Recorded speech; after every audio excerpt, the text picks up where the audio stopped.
প্রতিদিন তো রান্নাবান্নার ভিডিও দিই না হয় ফেসবুক রিলেটেড ভিডিও দিই। আজকে একটু ভিন্ন ধরনের ভিডিও দেবো, এজন্য আমি একটা কলা নিয়ে আপনাদের সামনে হাজির হয়ে গিয়েছি। কলাটা একটু ছিলে নিলাম, তারপর এখন কাটিং শুরু করে দিলাম। ফেসবুকে দেখলাম কাটাকাটির ভিডিওটা একটু বেশি ভিউ দিচ্ছে, তাই আমি আজকে একটা কলা নিয়ে কাটিং করব। কলা দিয়ে কাটিং করে ফুল বানাবো। এই যে দেখতেই পাচ্ছেন কাটাকুটি শুরু করে দিয়েছি, আর কিন্তু ফুল অলরেডি হয়ে গেছে।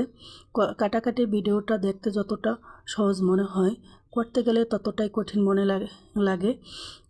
যাই হোক, এখানে কিন্তু আমি একবার কাটলে দুটো ফুল পেয়ে যাচ্ছি।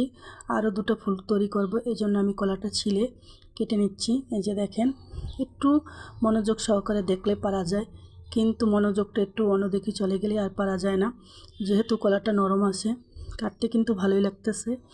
এই যে দেখেন, আরও দুটো ফুল আমার হয়ে গেল অলরেডি।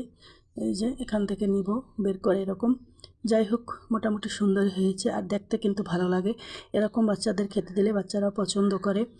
যেহেতু বাচ্চারা আজকালকার ফল খেতে চায় না, এভাবে দিলে ওরা একটু পছন্দ করে ফুল ফুল, তাই এভাবে দিলাম আর কি। আপনার বাচ্চারা যদি না খেতে চায়, এভাবে ট্রাই করে দেখতে পারেন।